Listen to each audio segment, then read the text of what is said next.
Welcome to the Six Conditions podcast, where we explore the science and art of great teams. Join show hosts Drs. Ruth Wagaman and Krister Lowe for pithy summaries of great research being done on teams and organizations, as well as inspired and artful approaches for using those ideas to enable brilliant collaborations. Let's get today's conversation started.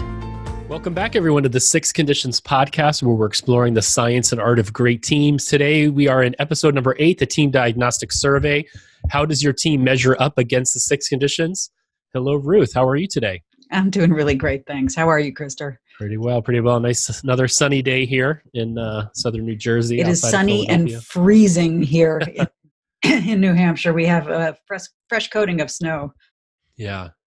Pretty cold. I have a 9-year-old, and we have this thing where, I don't know, for whatever reason, getting young youth to wear coats is always a challenge, and it was freezing outside. I got her to put her coat on, but she won't zip it up.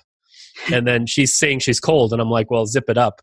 But anyways, I actually appreciated a little bit of cold out there. I was in Alaska over the holidays over Christmas and the New Year's recently, and it wasn't as cold as it normally is up there. It actually went from 45 degrees Fahrenheit down to 0. So we did have some days of 0 and some snow, but they are really complaining in Alaska, like, because it's such a dark, long winter, when there isn't snow, it's just super depressing. Yeah. And they just haven't been getting the snow like they have been, in the past, and the cold, it's really, they're having temperatures in Alaska that they've just never seen before.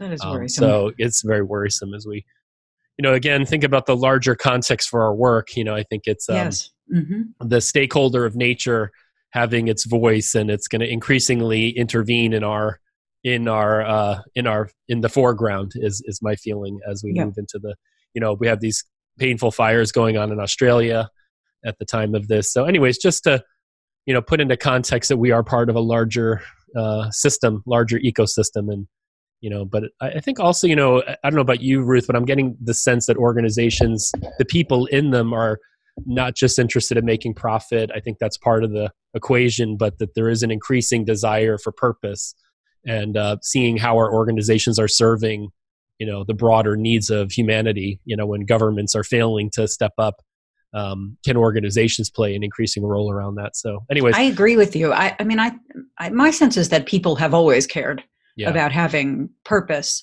but it feels more possible to exercise that kind of influence over your organization now. Yeah. Well, so what's on your mind? I already just kind of fell into talking a little bit about the environment today, which isn't what I was planning to chat about. But anyways, that's what emerged. So we'll just go with that. But what about for you, Ruth? It's often a theme in our conversations because we talk about how vital brilliant collaboration is to solving our most important problems. And there's number one, I think. So what's on my mind actually is kind of related. We're going to be talking about the Team Diagnostic Survey today, a formal assessment that you could use to assess the 6 conditions and the effectiveness of any kind of team. And what I have been thinking about lately and beginning to work on is developing a similar instrument, but something that could actually be used with children in classrooms. You can't just take an adult survey and use it with 9 and 10-year-olds, but beginning to think about what's the way that we could go about helping student learning teams understand how well designed their teams are. And I really love the idea of teaching kids right from the very beginning about how to build brilliant teams. That's awesome. And making it a core part of their capabilities. Yeah. Collaborative learning's, been kind of a popular theme in education for a while, but, even taking it to the next level around teams and how to design teams and have them have experiences of becoming teams and producing something. Oh, yes. There's very powerful and persuasive research about what a great way it is for all kids to learn. Yeah. I'm struck, back to my 9-year-old, that she comes home from school and gets online in these worlds with her friends. They're all on FaceTime as teams, going through these worlds together, building things, or sometimes fighting, other teams, or, whatever they're doing. But I think they're already getting a lot of just native practice around that. So it'd be fun to bring. I agree. It makes me very optimistic. I think kids these days form and launch teams all the time. Yeah. Cool. Well, let's get into today's topic, Ruth, which is again about the Team Diagnostic Survey and how does your team measure up against the 6 conditions. We gave a couple of inquiry questions at the end of the last episode. So one was around, when is a formal assessment like the Team Diagnostic Survey worth using? And second, how can you use the Team Diagnostic Survey to support team effectiveness? So why don't we start off by talking a little bit about what is the Team Diagnostic Survey, and then we can pivot into a bit more about when might it be useful to use it with the team, and what kind of effects does it have. So sure. You want to tee it up and do an introduction to it? Yeah, sure. The Team Diagnostic Survey is a questionnaire-based assessment. It's something that every team member would complete. It asks a whole series of descriptive questions about the team, and those descriptive questions are then combined in various ways to produce a measure of each of the 6 conditions. So how compelling is the team's purpose? And then it's broken down into the subconditions. So a compelling purpose is one that's clear, that's challenging, and that's consequential. So there are measures of clarity, of challenge, of consequentiality. And this is an instrument that Richard Hackman and I and Aaron Lehman created by taking all of the best measures of the constructs in the 6 conditions framework, of the key task processes, of the 3 team effectiveness criteria, all the best measures that we and our colleagues had produced for scholarly research on teams. And so these are all items that have been drawn from really solid empirical research about what actually predicts the long-term effectiveness of teams. And so these items have been used in all different kinds of teams. So Richard did research on orchestras and other kinds of performing ensembles, and in aviation, and I have studied customer service teams and frontline task performing teams and leadership teams. So they are very, very generalizable questions, and they're also really well validated. What Aaron and Richard and I did was we took the best of these, and then we created the Team Diagnostic Survey, and then we got a whole new sample of teams to and performance measures in order to validate it. Yeah.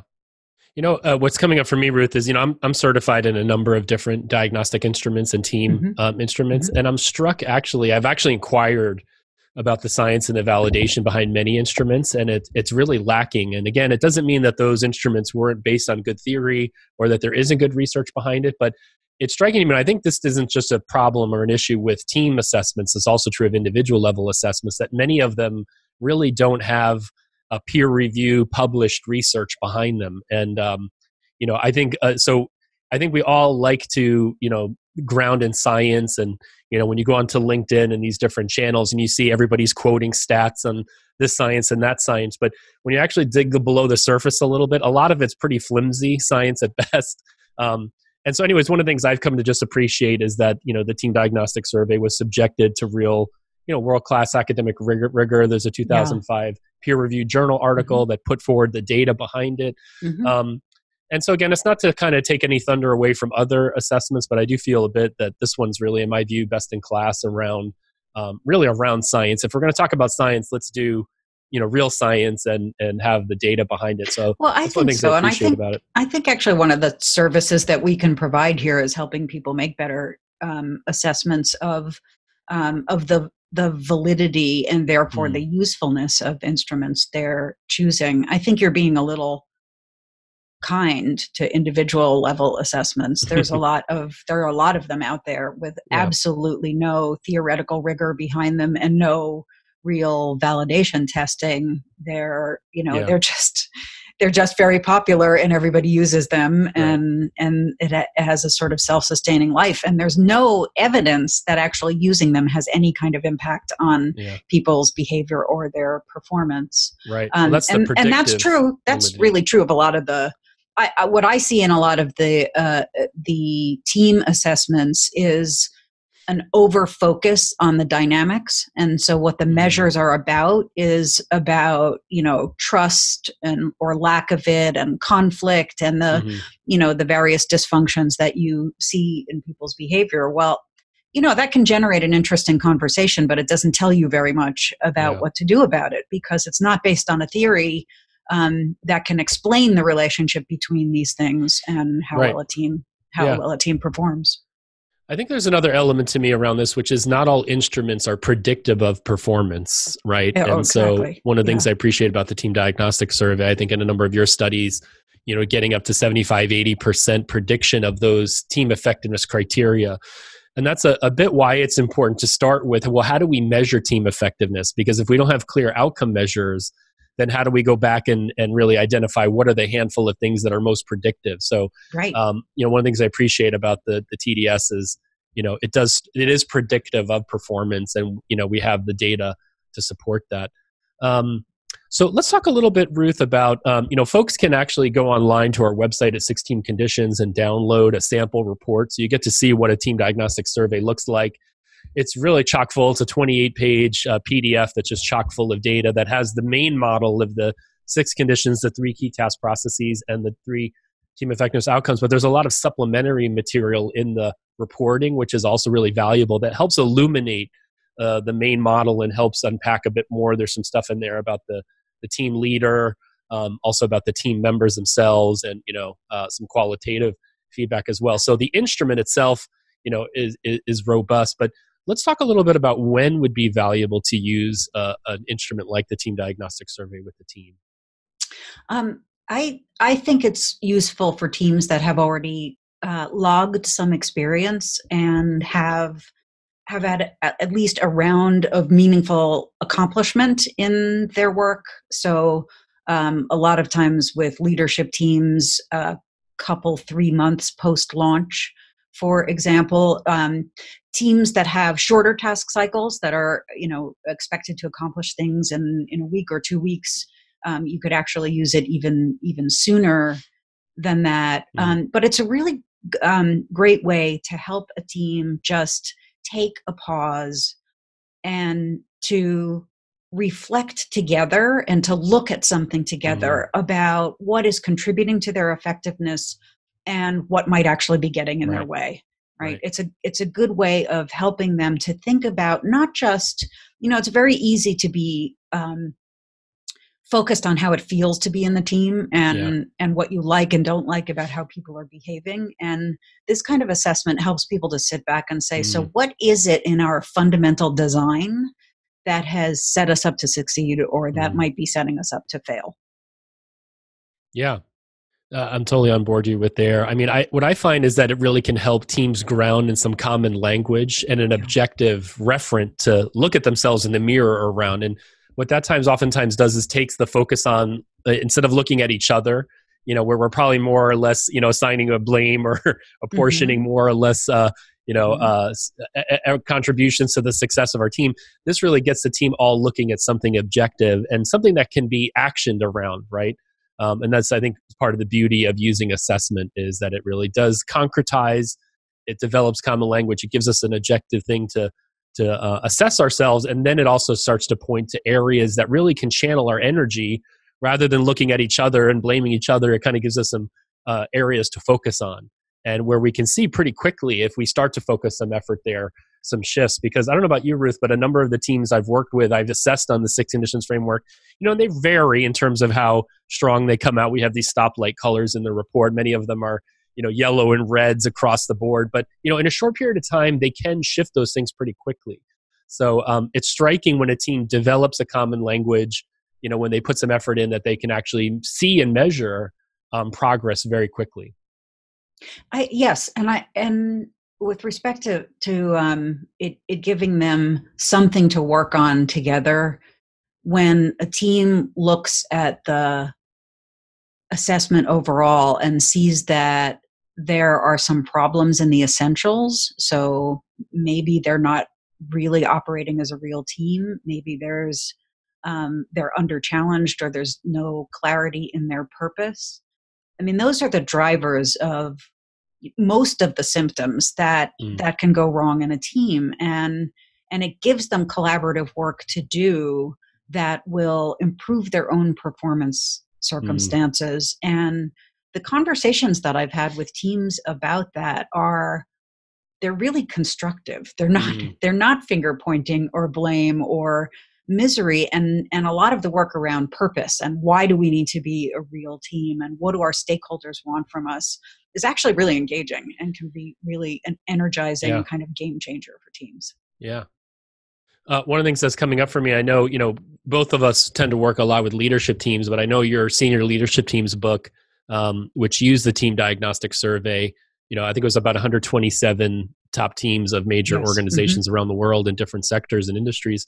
But you found that only about 22% of the teams were highly effective on those 3 team effectiveness outcomes, were really high performing. Exactly. So these were leadership teams.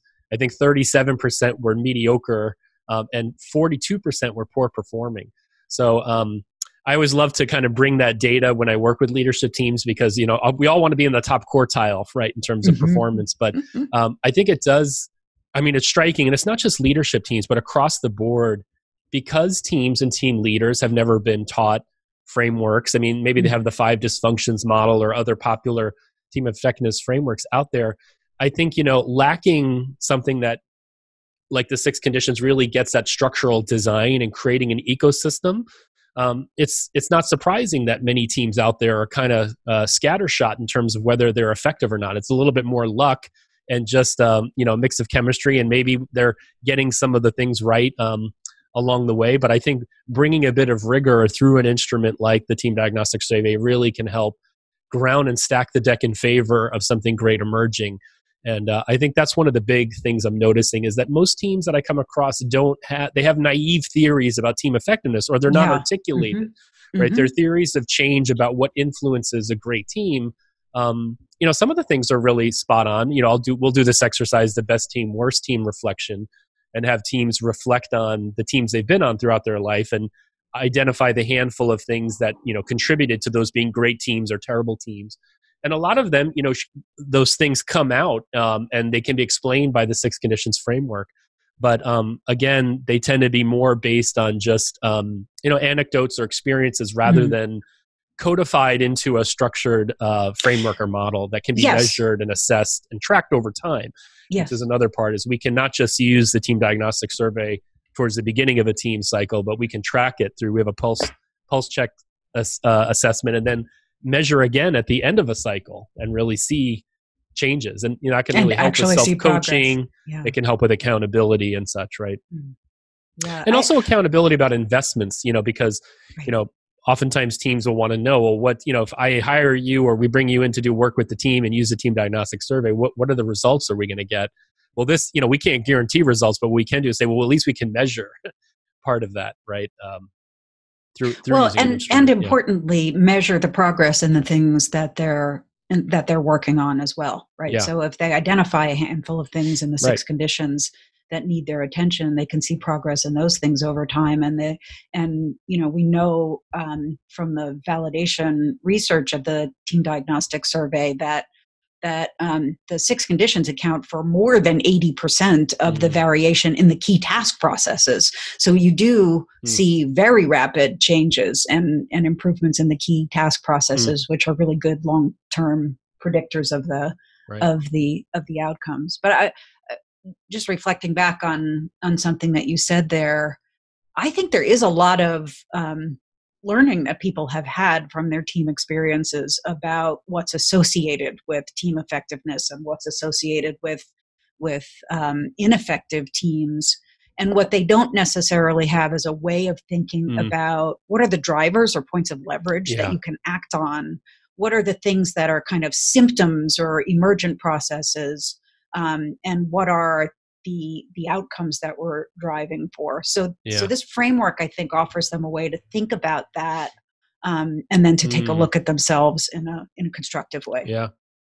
Brings to mind an anecdote. I was working with a team in the humanitarian space, international organizations. I won't mention the organization, but they were really broken. And they were, it's the kind of organization where you can't just fire people or move people on. It's, it takes time to move people out and move them into other parts of the organizations. And so this team was really broken. There was a lot of lawsuits going on between members of the leadership team in this organization. So it just really led to a very toxic environment where team members really had to just kind of go in their work and close the door just to survive, and just, fall into little cliques and just retreat to individual, I just going to go do my job and, leave. And so I was asked to come in and really try to help the team turn around as much as they could before a new leader came in. So finally the leader left, was appointed in this role for like 8 years and then left. And I used the Team Diagnostic Survey in the 6 Conditions framework, and it just really helped this team, frankly, with a lot of healing, to understand why they got into such a mess in the first place. And it just helped with making meaning out of their situation, but also give some seeds of hope that if they could design themselves now in the relaunch, which we'll be talking about in our next episode, they maybe could turn the corner. And I had a series of 3-hour sessions with them. I didn't introduce the TDS or 6 conditions until after the first. It was in the second session.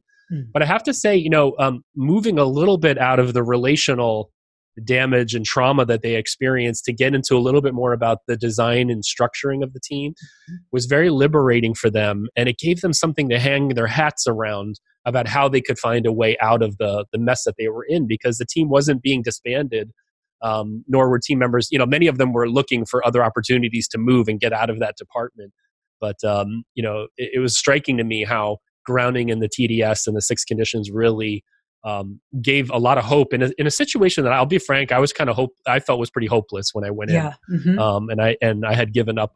I don't want to say I had given up on the team, but I was very hesitant in taking it on, given, when I went in and did the interviews with the team members, the amount of crying and the trauma I heard, I was like, oh man, I got myself into a real a mess with this case. But anyways, that's just one story that came to my mind of how, just having something that helps you dig in and helps you identify where you are and where the design conditions are that you should be focusing on can really create some dramatic turnaround. So that's one of the stories that came. I have a lot of less dramatic examples, but that was one that came to me as I was thinking about how when this can be helpful. Yeah, I was reflecting on a team that I did the Team Diagnostic Survey with. It was a very, very large leadership team with 19 people.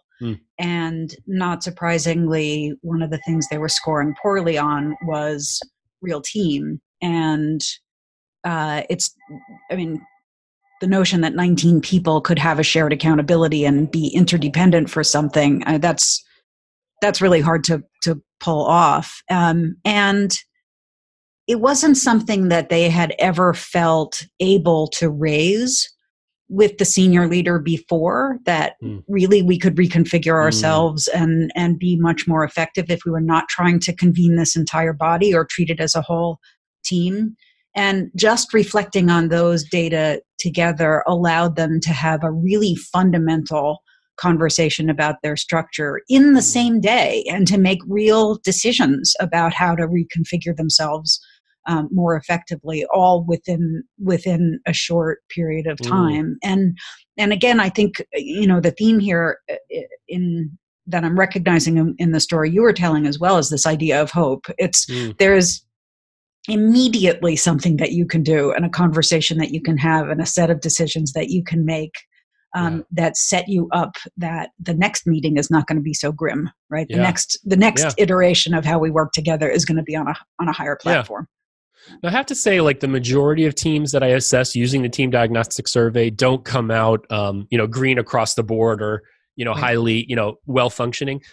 There is an interesting case, though, that's a little bit outside of the norms that I'm seeing, which has to do with a private equity company that I'm working with. I'm part of a team where this private equity company invests in other companies. And so they have like 15 or 20 companies in their portfolio. And we've run the Team Diagnostic Survey on all the top teams in that portfolio. And one of the things that's really striking is across the board, compared to most of all the other teams I work with outside of this engagement, are scoring a lot higher on the Team Diagnostic Survey. And it's been a really interesting case study. I know you've been engaged to help with some of the analysis around that, Ruth. But one of the things I'm attributing that to is that when the private equity company invests in these companies, they don't just inject the money in. they actually go in and they focus a lot on composition, getting the right people in the top teams. They focus a lot on strategy, and they provide a lot of support to these teams and accountability to help them get going. So my theory is that, because they have such, it's almost like the private equity company, the holding company is like a team coach. And they come in and they really provide a lot because they know a little bit about what creates a great investment. And if they're going to put big money into an investment, they want to help stack the deck in favor. So anyways, that I'm attributing a bit of that to that, they've been actually helping teams put in place the right environment. And they're getting a lot of things right with the 6 conditions. And so it doesn't mean that we're not finding things that the teams can be better at, for sure. That's there. But I think what I'm excited about is the TDS has revealed for me, most firms that I work with and teams that I work with don't have private equity backed people that are holding them accountable in ways that boards or other leadership teams should be holding others accountable for. But not just holding them accountable, really helping them set the environment and conditions for great performance. And so anyways, that's one interesting set of team diagnostic surveys recently that I've been looking at in a cohort in a certain sector or area where I'm seeing an interesting pattern that's a little bit different than what I've been seeing with most of the teams that I've been working with. Yeah. So Ruth, what else to say here? I think we spoke about when it's great to use an instrument like the Team Diagnostic Survey. Maybe we should kind of go the opposite question around when is it not appropriate, or when do we find it challenging for teams to use instruments like this? Well, I always advise against it with new teams because they don't have enough experience with each other really to respond in a meaningful way to a lot of these descriptive questions. They just don't have the experience enough with the team to do that as well. There are sometimes I encounter some hesitancy in teams that don't necessarily want to take a hard look at themselves. Like that's, sometimes you get an invitation to run a retreat or to create a kind of happy event for a team. And you know that they would really benefit from a good look at themselves, and they might be anxious about that. I have quite a few instances in which we've gotten over that hurdle and teams have found themselves glad to have done it on the other side. But have you encountered cases in which you really thought, I wouldn't try to introduce this here, and why has that? When has that been?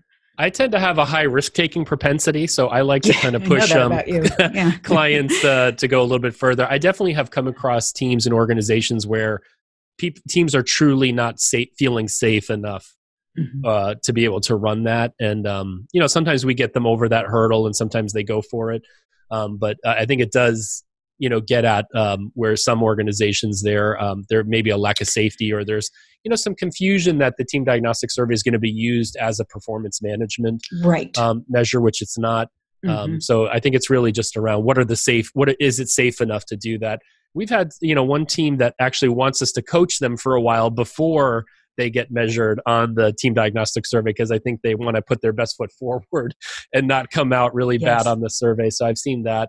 I have one also that's related, which is I have had a leader who was feeling unsafe and not feeling willing to have, what were really his set of decisions that shaped the team, as it were, to have that exposed. And in those circumstances, I actually, in that one, I said, most of the time we debrief the leader independent of the team anyway, so they know what's coming.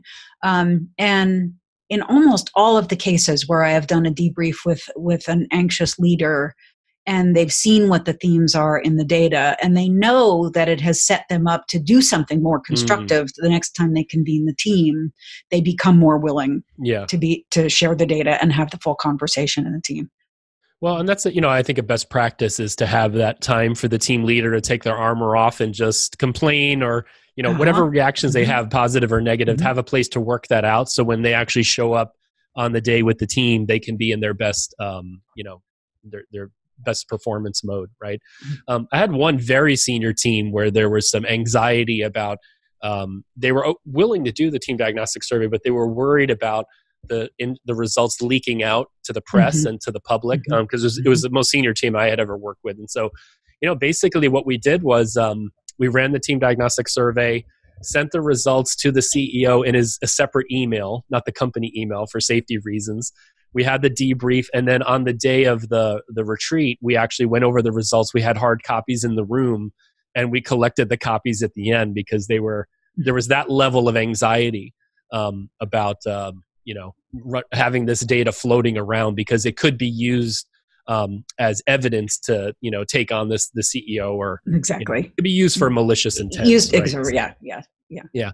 I mean, that's kind of a more of an anomaly. Definitely, that was kind of an interesting situation. But more often than not, I actually find that, just to your point, that when teams do this, team leaders do this, it is a little bit of a truth telling, grounding kind of thing, but it also does create a lot of hope. So, I think overall, it the benefits outweigh the whatever costs there are to doing it. But again, it's really more around timing. Sometimes you have teams that are just still forming; they haven't had a chance, like you spoke earlier, to really do some work together. So it might not be timely to run the instrument. But yeah.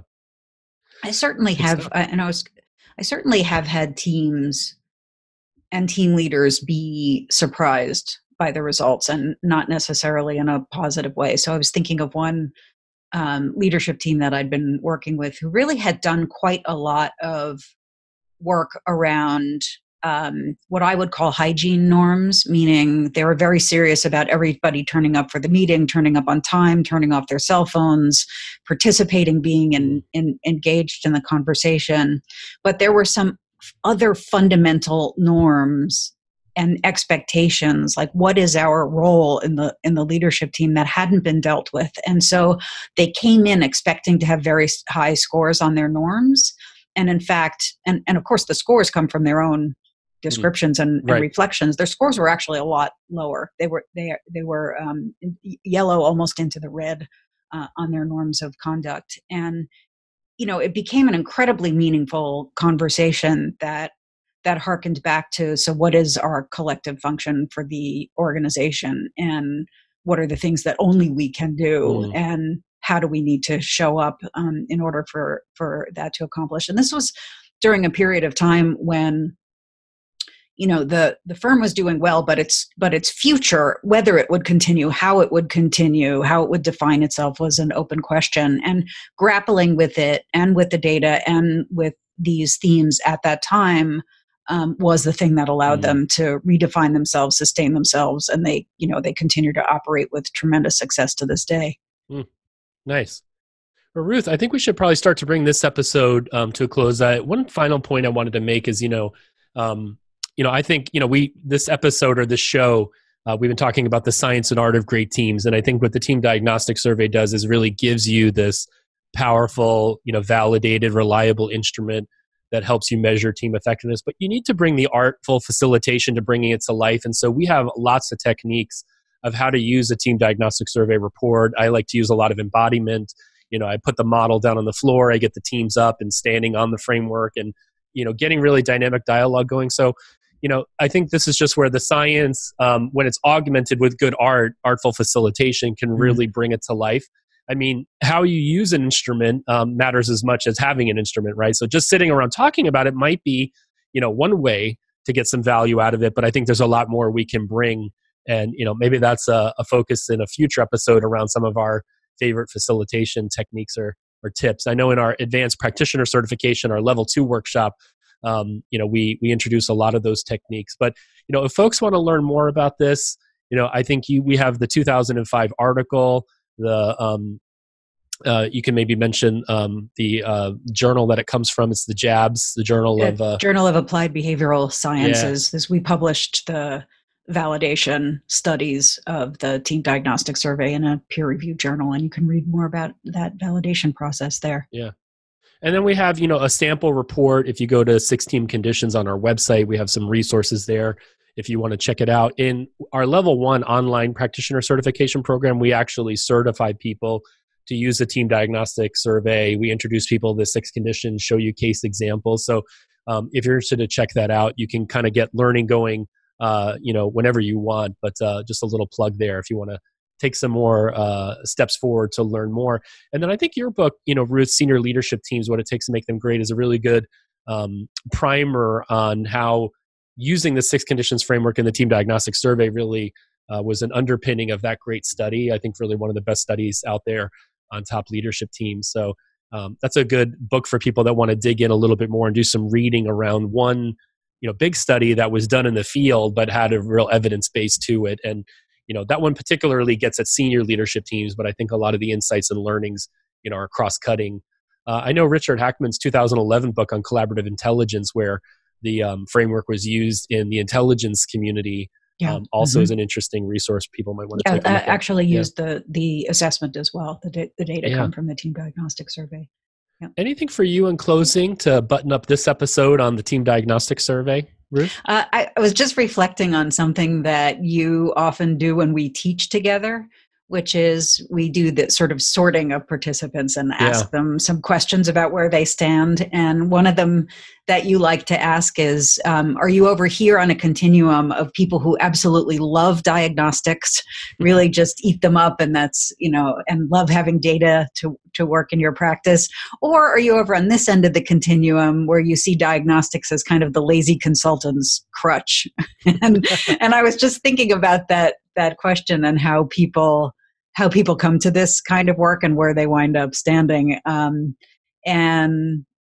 I've heard interesting arguments on both sides. And I think it harkens back to what you were saying about the science and the art. There's a role for the science to guide us in where we're looking. And then there's a role for the art. So, one other thing I'll just squeeze in here. We didn't get a chance to talk about multi-team assessment. And I mentioned it a little bit with that private equity case, but in addition to running the Team Diagnostic Survey on one team, we've also built in our technology ability to do pulse checks, so shorter assessments. Once you've done the full test using mobile on a team in a quick hit way, but then also the ability to aggregate multiple team data and look at patterns across multi teams, I think is opening up. Which a little bit of the frontier for me in the team space is moving into this team of teams. How do we work with nested sets of teams? Mm-hmm. And we have some pretty cool case examples where we're applying the survey to lots of teams in organization and looking at patterns. And that's very interesting. I think that's probably a topic for another episode. I agree. We could really get into team of teams and multi-team applications of the framework, but just to tease that a little bit for a future episode. So awesome. So coming up in our next episode, in episode number 9, we're going to be talking about launching and relaunching teams. And our reflection question is, have you ever wished you could call a do-over on a team, start from scratch? How would you go about advising the leader of the team to call a restart? So think a little bit about that. We're going to be focusing on the launching and relaunching of teams, and we look forward to seeing you in the next episode. Have a great day, everyone. Thanks for tuning in to today's episode. For show notes, links to great resources mentioned in the podcast, and for more information, go to 6teamconditions.com. See you next time on the 6 Conditions Podcast.